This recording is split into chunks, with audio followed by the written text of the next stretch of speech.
예수님이 가르친 하나님은 과연 구약의 하나님과 다른 새로운 분이었을까요? 오늘은 이 흥미로운 신학적 질문의 핵심을 자료와 함께 파헤쳐 보겠습니다.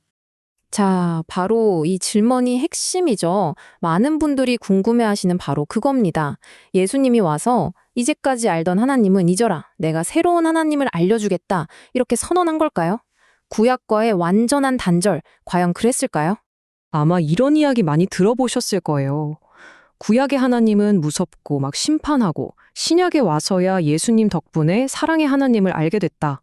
굉장히 익숙한 구도죠? 그런데 말이죠. 자료를 자세히 뜯어보면요. 이 그림이 생각보다 훨씬 더 복잡하고 미묘하다는 걸 알게 됩니다. 그럼 그 답을 찾기 위해서 가장 먼저 뭘 봐야 할까요? 네, 바로 예수님이 직접 당신이 읽고 자랐던 성경, 즉 구약에 대해 뭐라고 말씀하셨는지를 살펴보는 것부터 시작해야 합니다. 자, 여기서 아주 중요한 구분이 하나 필요합니다. 많은 사람들이 저지르는 실수인데요. 예수님이 비판하신 건 구약 성경 그 자체가 아니었다는 거예요. 그분의 비판의 화살은 어디로 향했냐? 바로 당시 사람들의 잘못된 종교적인 관습과 해석이었던 거죠.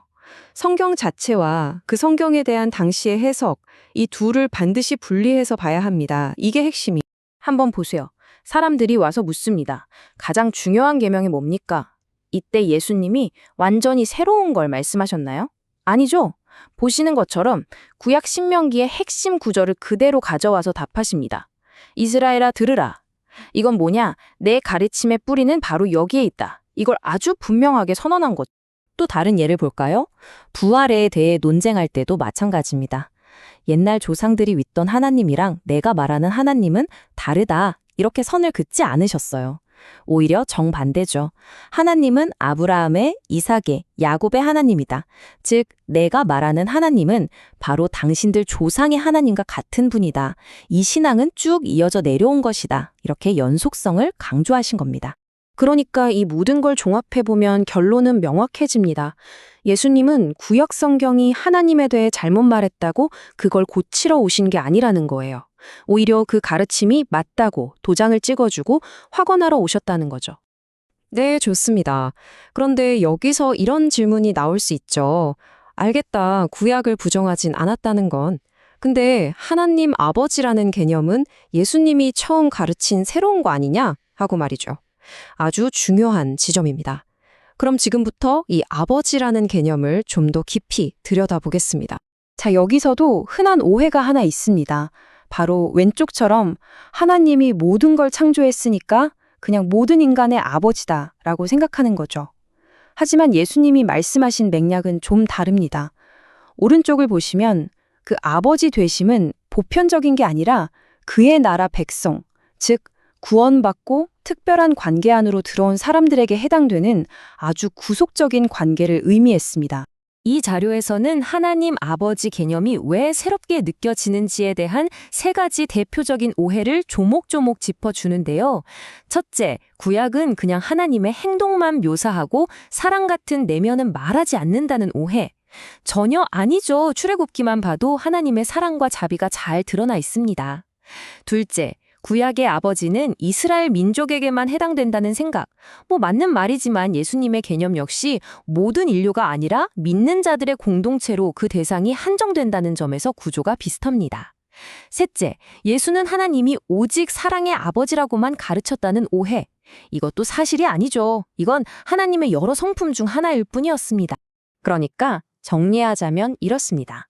아버지라는 개념 자체가 하늘에서 뚝 떨어진 완전히 새로운 건 아니었다는 거죠. 이미 구약에 있던 개념을 예수님이 가져오셔서 당신을 따르는 사람들을 위해 훨씬 더 깊고 개인적인 차원으로 발전시킨 겁니다. 초점이 민족 단위에서 개인으로 옮겨온 일종의 강조점의 변화였던 셈이죠. 자, 그럼 사랑의 전부가 아니라면 예수님이 그리신 하나님의 온전한 그림을 완성하기 위해 또 어떤 조각들이 필요했을까요? 사랑 말고 또 무엇을 가르치셨을까요?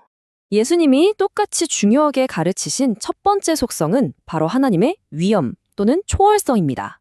이게 뭐냐면 하나님은 그냥 우리 인간의 확장판 같은 존재가 아니라는 거예요.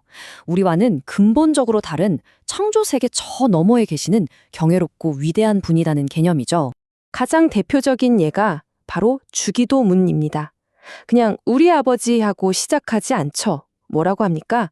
하늘에 계신 우리 아버지라고 부릅니다. 이 하늘에 계신이라는 짧은 수식어 안에 친밀함, 아버지와 경외감, 위엄이라는 두 가지 중요한 속성이 완벽하게 균형을 이루고 있는 겁니다. 그리고 두 번째, 이건 어쩌면 현대인들이 조금 불편하게 느낄 수도 있는 속성인데요. 바로 보응하시는 의. 쉽게 말해 하나님의 정의입니다. 모든 행동에 대해 반드시 책임을 물으시고 옳고 그름을 분명히 하시는 성품이죠. 예수님이 사랑만 이야기하셨을까요? 아니죠. 자료에서는 가룟 유다를 향해 차라리 태어나지 아니하였더라면 제게 좋을 뻔하였느니라고 하신 엄중한 경고 같은 것들이 단순한 비유나 겁주기가 아니라고 말합니다. 이건 하나님의 공의로운 심판에 대한 예수님의 확고한 믿음이 담긴 표현이었다는 거죠. 자, 그럼 여기서 또 질문이 생깁니다. 예수님은 분명히 사랑, 위엄, 정의를 모두 다 가르치셨는데 왜 유독 우리 기억 속에는 사랑의 예수님만 남아있을까요? 그 이유가 뭘까요? 특히 예수님은 왜 그토록 하나님의 사랑과 아버지 되심을 유독 강하게 강조하셨을까요? 그 답을 찾으려면 다시 한번 그분이 살았던 시대의 역사적 배경을 들여다봐야 합니다. 한마디로 역사적 균형 맞추기였습니다. 당시 유대교 문화는 율법과 보응, 즉 정의의 측면을 너무 강조한 나머지 하나님을 마치 차가운 회계사나 재판관처럼 만들어버렸어요. 균형이 깨진 거죠. 그래서 예수님은 시계추를 반대쪽으로 당기듯 그들이 잊고 있던 하나님의 인격적이고 따뜻한 사랑, 그 아버지 되심을 다시 한번 강하게 부각시키신 겁니다. 없던 걸 만든 게 아니라 잊혔던 걸 되살린 거죠. 이 표를 보시면 이 분석의 핵심이 한눈에 들어옵니다. 1세기 유대교는 정의 쪽으로 너무 치우쳐서 예수님이 사랑을 강조하며 균형을 잡으셨죠. 그런데 현대는 어떻습니까? 어쩌면 우리는 반대로 사랑과 수용 쪽으로 너무 치우쳐서 하나님의 정의와 위엄을 잊어버린 건 아닐까요? 시대의 불균형이 정반대가 된 셈입니다. 그래서 최종적인 결론은 이겁니다.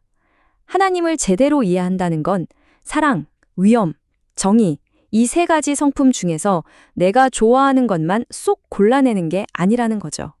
이 모든 것을 함께 균형 있게 붙드는 것, 그것이 바로 온전한 그림을 보는 길입니다. 마지막으로 우리 자신에게 이 질문을 던져보며 마무리해야 할 것 같습니다. 혹시 나는 내가 듣고 싶고 내가 편하게 느끼는 하나님의 모습만 보고 있는 건 아닐까요? 그래서 하나님의 사랑만을 강조하고 그분의 거룩한 위엄과 공의로운 심판 앞에서는 애써 눈을 감고 있는 건 아닐까요? 우리 각자가 생각해 볼 문제입니다.